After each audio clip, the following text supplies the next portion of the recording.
Calaroga Shark Media. Happy Thanksgiving. I'm Johnny Mac with your daily comedy news. If you're up early, Jimmy Fallon and the Roots will be part of the Macy's Thanksgiving Day Parade. It's their 10th time. Fantastic parade. I used to go all the time as a kid. When my kids were smaller, I would go. Every now and then you get a 60-degree day in November in New York City, and that is a great time to go. Today, not so sure about that.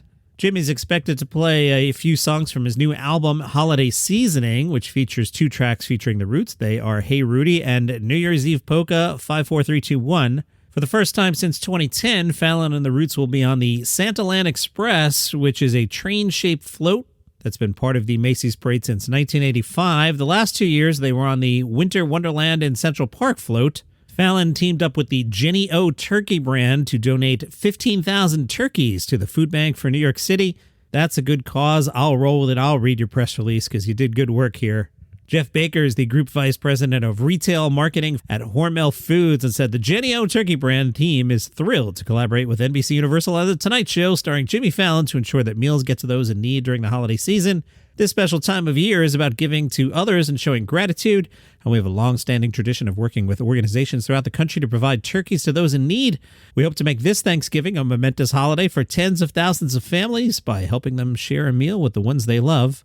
The Hollywood Reporter did that big fluff job with Jim Gaffigan. They asked him, Jim, it's a very different America that comedians travel through today. Does any aspect of your comedy or the response change as you travel? Gaffigan said, this is, for lack of a better term, the Trump era. When he first won, I'd never talk about it, but the guy who opens for me, he went through periods where he would, and people wouldn't respond negatively. They would just look at the ceiling, so I stay out of it. People go to shows to escape, and there's just a fatigue surrounding the two teams. I did the Al Smith dinner, and I knew it was a no-win situation, but I said yes, because I'm a history buff and a Catholic. I tried to do it very much down the middle and in the spirit of Bob Hope. But there were still people upset. I want to be able to look my children in the eyes, and I pride myself on a certain amount of authenticity, but I really do feel America's like, we don't need to know what you think. They were curious about Jim feeling the room and making adjustments on the fly. Jim said there were adjustments. We had this joke about RFK Jr. Once you're in the setting, you're like, you know what? I'm not doing it. Cheryl Hines was there. There's no sense in an innocent bystander getting shrapnel on her. New topic. Jim, you're considered a clean comic, which is a characterization that's always irked you. Why? Jim said the only adjective comedians want is funny. With categories on a streaming platform, edgy is more powerful than clean, but I'm constantly looking for what to watch while I sit next to my 12-year-old. By the way, edgy is ridiculous. It's lazy. The Hollywood Reporter editor points out on Netflix, Gaffigan specials fall under goofy, marriage, and food. They are not in the provocative or politically incorrect categories. New topic, Hollywood Reporter said, hey, a couple of years ago you told Marin that you were comfortable with your level of fame, but we should open more acting doors. Has that changed? Jim said the fame thing is less about ego and more about the opening of opportunity and being part of the conversation. But there's this naive expectation of the entertainment industry that Tom Hanks is going to invite you, and that doesn't exist. That said, I love acting. Every time I go to Sundance, I'm thinking, all right, this is the one. I'm going to be able to play Jesse Plemons' older brother. That's very funny. That is a great line. Going back to SNL, that's what I wanted, being at the after party and hanging out with Martin Short and John Hamm. I'm not the person who would just go to that party if I wasn't on the show. Speaking of Saturday Night Live, Entertainment Weekly caught up with Kenan Thompson, who said being at SNL for a long time, you watch people come and go, so you have to deal with the parting of friendships, that kind of thing, the mourning of the loss of certain people's presence and all that, so there's a lot of bittersweetness to it. Andy Samberg said the wildest thing about Kenan is that he was there before I got there and obviously still is there, and he still gets me. I'll still be watching the show, and I've seen his moves, like I know what he's going to do, but it still kills me, and he'll do some new stuff. I'm like, how's this fool still killing it so hard?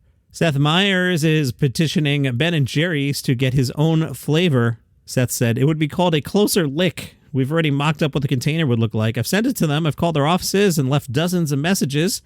And all that happened was one of the interns called and said, we already have a flavor named after you. It's called vanilla.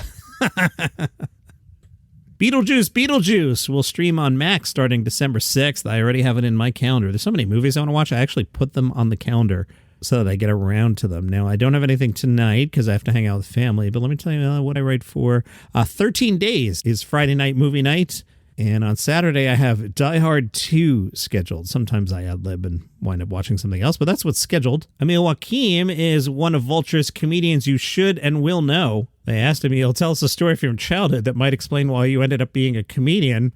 He said, I went to an Irish Catholic middle school, and in second grade, our teacher, a legit nun, the only one left in the school, I think she was genuinely 90 years old, decided we should do a reenactment of the Stations of the Cross at a class play for Easter, and I was randomly picked to play Jesus. It was an insane thing. Like, we did a kid's version of the Passion of the Christ. It was their idea of a fun thing to invite parents to. Like, my parents took off work to watch their son get crucified by 12 white children. I also remember wanting to turn down the role because I found that there was a scene where I had to wash the apostles' feet, and I had OCD when I was a kid and was super germophobic. I told my parents I wanted to turn the role down. They were like, this is great honor. You can't. So I went through with it. I had robes and all that. We walked around the school outside. I washed 24 feet and then was fake murdered. An unpaid role, not even SAG. Which comedian's career would you like to follow? He said, I feel like Rami has the coolest career right now. Being able to work on a special on a show and then put it out and go back and work on the next thing without having to check in every day and post stuff all the time online, that seems dope. I think it's cool that a lot of comics are moving to non-LA or New York cities at a certain level, like Chad Daniels, Kyle Kenan, Rory Scovel. Being able to tour whenever you want to your own fans and have a house and own land, that seems nuts. I'd love to have a driveway or a garage one day, having a backyard and some string lights. I just need a small legal cult of maybe 500 to 1,000 people in every major city that'll come see me while I'm in town. Worst show ever? He said, this wasn't necessarily my worst show, but I did a show at a nudist colony in Indiana one time. It was a private community in the forest, and you had to go through a gate to get in. It was a bunch of southern Indiana nudists living in RVs around a campsite. They drove little golf carts in the middle of the commune. There was like this gazebo where they had events and maybe orgies or something. It was wild because it was southern Indiana.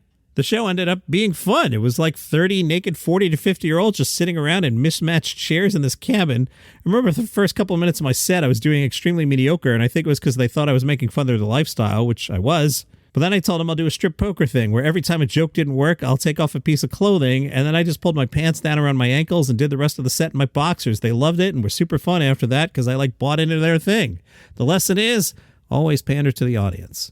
This is good. I've got more for him that I will save for tomorrow. You enjoy the turkey and the football, and I'll meet you back here tomorrow. Have a happy Thanksgiving.